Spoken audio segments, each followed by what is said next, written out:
Imagine you are 80 or 90 years old. What do you think you will be like? Will your image be that of a healthier person, happily spending time with family and cherishing each other? Or will it be of someone increasingly sedentary, spending more time alone and feeling lonely? We all wish to live long, but what matters more is how we live. Particularly, life after 70 can take completely different paths depending on our choices. The theme of today's program is exactly this.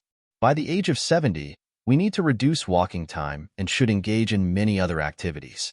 Reducing walking time here does not mean stopping physical activity, but rather using the remaining time more wisely. Retirement life will shine and become more fulfilling when we prepare well and make smart choices to maintain long-term health and happiness.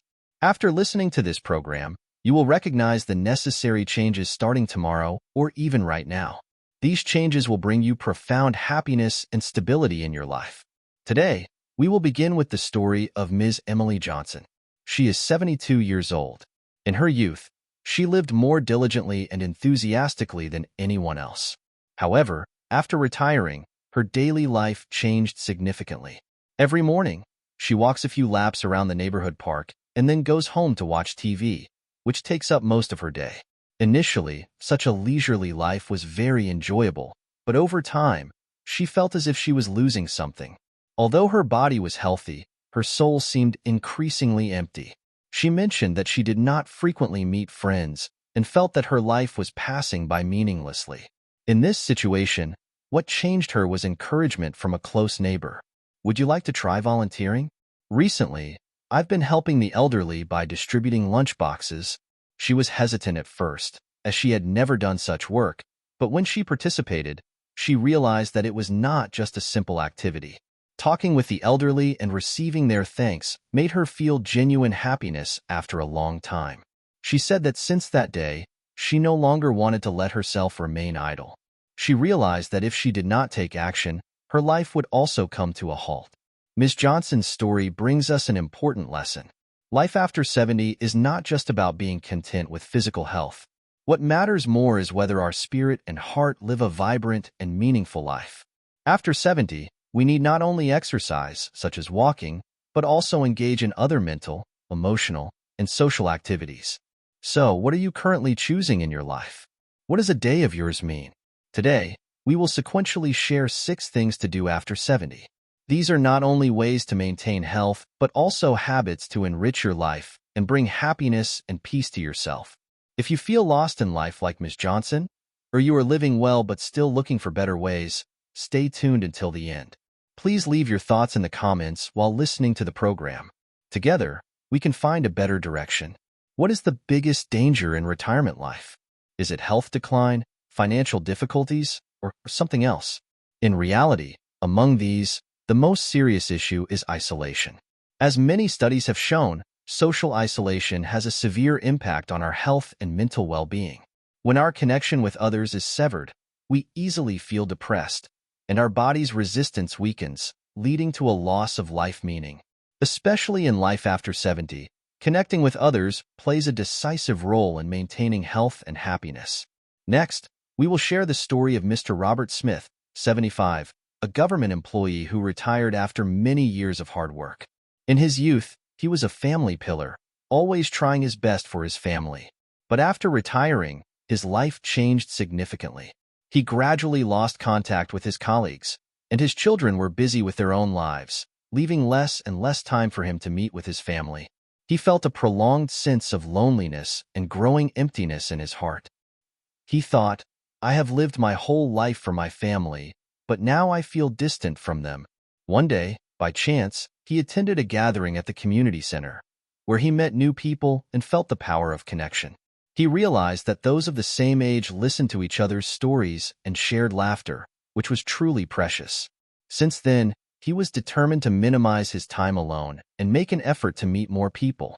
After that, not only did he participate in gatherings, but he also started engaging in vegetable gardening activities with his neighbors. He did not join just to kill time, but felt he was rediscovering the meaning of life. Mr. Smith's story sends us an important message. Connecting with others after 70 not only eases loneliness, but also significantly impacts our physical and mental health. A study in the UK showed that active social relationships among older adults lead to an average of 7 years longer life compared to those who live in isolation. This does not only mean living longer, but also that the quality of life is different. However, what matters is not just the number of people we meet, but the quality of those relationships. Who are the friends you talk to? What do we talk about? These factors will greatly influence our lives. After 70, we need to strengthen our connections with people who can listen and share genuine feelings. So, in your life, how many people can you comfortably talk to? How do you spend time with them? Sometimes, we believe that relationships with family and friends will naturally maintain themselves, but in reality, relationships also require continuous effort. If listening to today's program makes you want to call someone you haven't contacted in a while, please do so right away. This small action can lead to significant changes. The first habit today is to connect with more people. Participate in small gatherings like Mr. Smith or chat with neighbors to start. Social connections are not just simple activities. They also help us maintain mental and emotional health. The second habit is to enjoy the joy of learning something new. I have a question for you. When was the last time you learned something new? Has it been a long time? Even after 70, it is never too late to learn something new. In fact, now is the perfect time to ignite new vitality in your life. Miss Sarah Thompson, 72, is an ordinary housewife. When her husband and children all had their own lives, her alone time increased. Her daily routine followed a pattern. Wake up, prepare a simple breakfast, watch TV, and then quietly go to bed at night. One day, she saw an advertisement for a smartphone usage course at the local cultural center. At first, she thought, at this age, what more is there to learn? But eventually decided to enroll. On the first day of class, she felt embarrassed because she didn't know how to use her smartphone.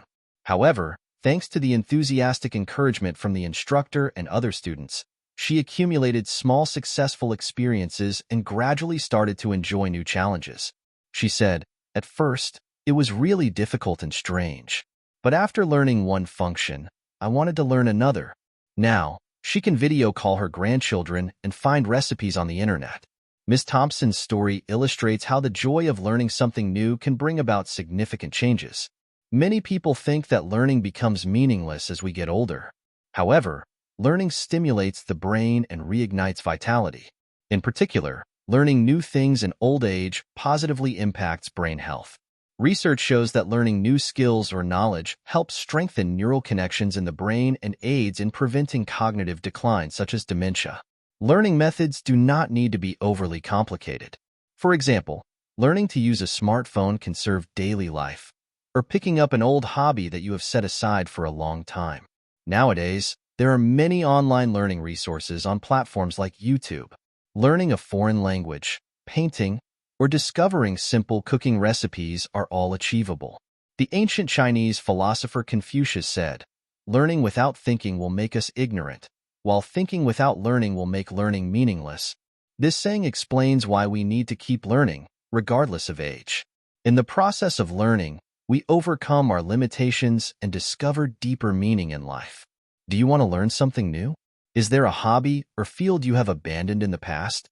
If so, try starting again. The first step may feel difficult, but small changes can lead to great success. Please share your experiences in the comments. If there is something new you want to challenge yourself or have already tried, share it to motivate others. The third habit is to create time for yourself. Have you ever thought that your life is always filled with others? When living for family and others, you may sometimes forget to set aside time for yourself. Especially at an older age, many people feel afraid of being alone. However, alone time is a valuable opportunity to seek balance in life and listen to your inner voice. This time, we will talk about how to create time for yourself and its importance.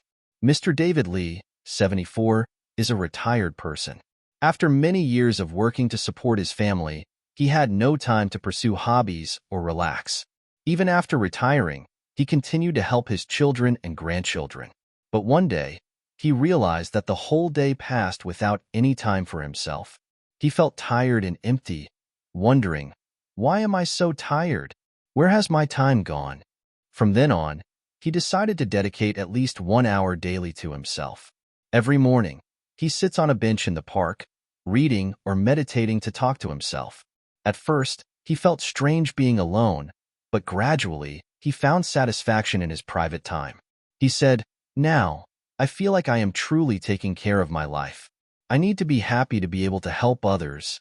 Private time allows us to listen to our inner voice, organize emotions, and reassess the direction of our lives. Especially at an older age, these moments are crucial to prepare for new chapters in life. Creating time for yourself is not difficult. What is necessary is the will to ensure that time. First, add personal time to your schedule. Allocate at least 30 minutes to an hour each day for yourself. Waking up early or utilizing quiet time before bed is also a good method. Second, ask yourself questions. During your private time, ask yourself, "Am I happy? How do I want to live in the future?" These questions help determine your priorities in life. Third, try creative activities. Private time is not just about resting. You can paint, write, or play a musical instrument to foster creativity. Fourth, find mental stability through meditation. Close your eyes, focus on your breath, and seek peace for yourself. This will help reduce stress and bring tranquility to your mind. The German philosopher Schopenhauer said, "Being alone is a prerequisite for a great soul." When we have time alone, we can truly explore ourselves deeply. Alone time is not just loneliness, but a vital period for caring for and developing oneself. How are you using your time? If you have never had time for yourself, how do you want to start? Sharing your story in the comments would be wonderful. Your experiences will inspire other listeners. The fourth habit is small movements connecting body and mind. How much have you moved in a day? As people enter old age, many often think of heavy workouts or intense physical activities. But today's habit is not like that. The essence of this habit is small, regular movements to connect body and mind. We often feel a disconnection between our body and mind. The body wants to rest, but the mind is busy, or conversely, the mind is calm, but the body is uncomfortable. We will discuss the importance of small movements that help harmonize the body and mind. Ms. Linda Park, 72, has suffered from back pain and fatigue for a long time. Although there was no serious issue, sitting on the sofa all day made her increasingly exhausted. One day, encouraged by a neighbor, she joined a gentle exercise program at a nearby welfare center. This program was not about intense workouts, but rather gentle stretching movements lasting about 10 minutes or moving to music. Initially, she was skeptical of its benefits, but after just a week, she noticed her body felt lighter and her mind more stable. She realized that exercising doesn't have to be grand. Just dedicating a little bit of time each day to move was enough to improve her life. Now, every morning, she spends 10 minutes playing music and dancing or doing stretching exercises at home. These small movements have made her day more vibrant.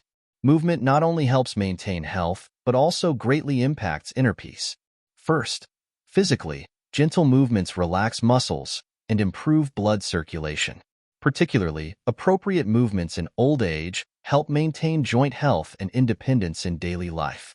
Second, mentally, when we move, the body produces happiness hormones like endorphins and serotonin, which help reduce feelings of depression and anxiety while maintaining a positive mental state. Third, regular movements help balance between body and mind. When we take care of ourselves through movement, we can find peace within. Small movements are easy to start in daily life.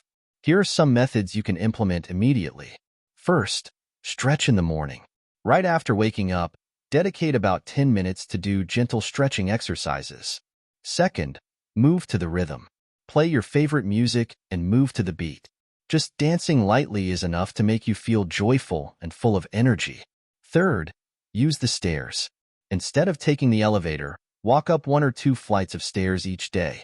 Fourth, take a walk. Walking is one of the simplest yet most effective activities. Especially, slowly walking in nature helps the body and mind become more relaxed. Psychologist William James said, "Action changes the mind." Small movements not only change the body, but also rejuvenate the mind and transform life positively. Exercising too intensely in old age can backfire, but just 10 minutes of small movements each day is enough for you to harmonize your body and mind and improve your quality of life. How are you moving? If you want to start one of the methods we mentioned, Please let us know in the comments. If you have implemented any of these methods, share your experience to inspire everyone. The fifth habit is to rediscover the joy of learning. When was the last time you learned something new? Have you drifted away from learning because you think, I'm too old? What's the point of learning? But learning is not just about acquiring knowledge. It also brings vitality to life and keeps the mind youthful. The fifth habit today is to rediscover the joy of learning. Learning in old age is a crucial factor for enhancing quality of life. Mr. James Wilson, 74, was once a busy and dynamic company director. After retiring, he planned to relax and enjoy the rest of his life. However, over time, he felt each day was dull and meaningless. Watching TV and sleeping is not all I have lived my life to achieve. He began to fall into a state of depression. One day, he stumbled upon an advertisement for a basic computer course at the local library. Although hesitant, he decided to enroll with a light heart. Learning computer skills for the first time, he felt excitement like a child. Initially, typing was difficult for him, but now he can communicate via email with his grandchildren. After the computer course, he continued to learn other skills like photo editing on his smartphone and creating videos on YouTube. He says that learning new things has brought him a fresh and exciting feeling in life. I didn't know learning could be so enjoyable.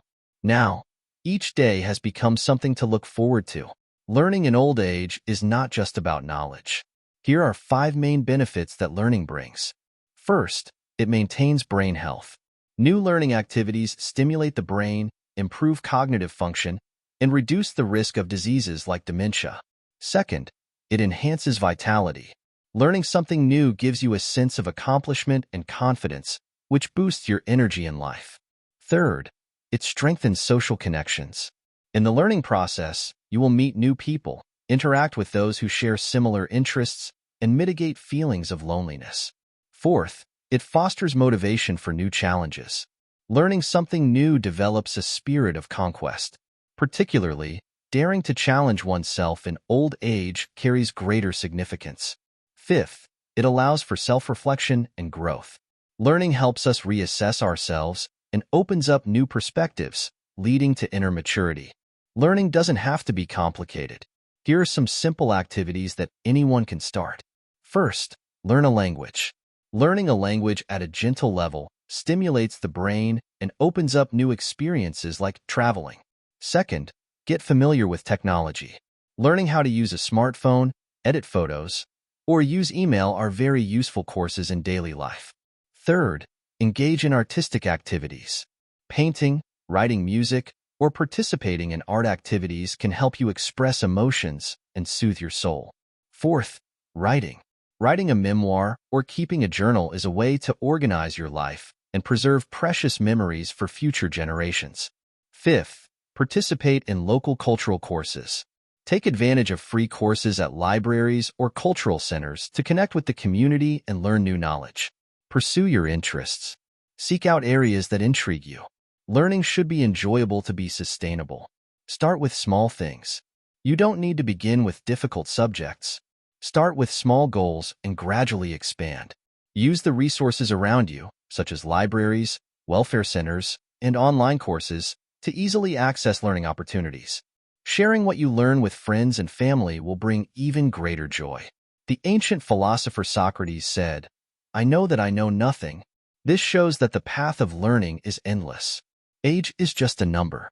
When you start learning something new, your mind will rejuvenate once again. Do you want to learn something? If one of the activities introduced today appeals to you, please let me know in the comments. Or if you have experienced a change through learning, please share your story. The final habit is the power of gratitude and sharing. Have you ever asked yourself, today, is there something I am grateful for? One of the things we often forget in our daily lives is the value of gratitude and sharing. Finally, the habit I want to share today is to practice gratitude and sharing. This is a key that helps us experience old age in a warmer and richer way. Ms. Patricia Green, 76, went through a difficult time after losing her husband. She lived a lonely life and felt that life seemed meaningless. She gradually withdrew from society. But one day, she saw a volunteer announcement at the local welfare center and decided to sign up. not to help others, but simply to seek connection with people. Her first volunteering activity began at a free meal service. While distributing food and chatting with the elderly, she received thanks that touched her heart. "I can help others. I am still valuable." Since that day, she continued to participate in various volunteer activities and found new meaning in life. In the process of sharing with others, she also found comfort and happiness for herself. She said, "When I express gratitude and share, the joy I receive is much greater." Gratitude is not just a way to show politeness. It has the power to bring profound changes to our lives. Here are 3 gifts that gratitude brings us. First, when we express gratitude, stress is reduced and positive emotions increase. This is effective in reducing anxiety and depression. Second, gratitude helps warm and deepen our relationships. When we express gratitude to those close to us, feelings and trust grow stronger. Third, through gratitude, we become more satisfied with what we have, enriching our lives further. Sharing is not just about giving. It is also a powerful tool for self-healing. Sharing in old age plays a crucial role in reducing social isolation and enhancing self-esteem. Helping others is a good starting point for building relationships with them. Like Ms. Green, sharing helped her feel a sense of belonging to a new community. Many studies show that when we help others, our brains release happiness hormones. Sharing is also a form of helping ourselves. Small acts of sharing can make a difference in our surroundings. So, how can we practice gratitude and sharing in our daily lives? Here are some simple ways. First, keep a gratitude journal. Every day, write down 3 things you are grateful for. Even small things like enjoying a nice cup of coffee are great. Second, express gratitude. Show appreciation to those close to you by saying, "Thank you. You have helped me a lot." Such simple phrases can create a greater impact than you think. Third, seek opportunities to share. Engage in volunteer activities in the community or donate to practice sharing. Fourth, share time. Spending time talking to friends and listening to their stories is also a wonderful way to share. Fifth, share with yourself. Don't forget to take care of yourself and set aside time to appreciate yourself. The German philosopher Nietzsche said, "Gratitude is the oil that smooths life." This means that gratitude makes our lives smoother, reduces stress, and fosters connection. Gratitude and sharing are valuable practices we can engage in, regardless of age. If you have a moment of gratitude or a warm story from sharing, please share it in the comments. Those small stories can create a significant impact on others. Or if you have plans to practice gratitude and sharing after listening to this program, let me know. Your participation will enrich this program. Today, we discussed the final habit that makes retirement life happier and more fulfilling: the power of gratitude and sharing. Gratitude makes us happier, while sharing warms our lives. Just small actions can create significant changes. In the next program, we will talk about the growing importance of relationships as we age. Look forward to the positive impacts of healthy relationships on our lives through various stories. Don't forget to like, subscribe, and leave comments, as it will help the program continue to develop. I look forward to your participation. Thank you, and have a wonderful day.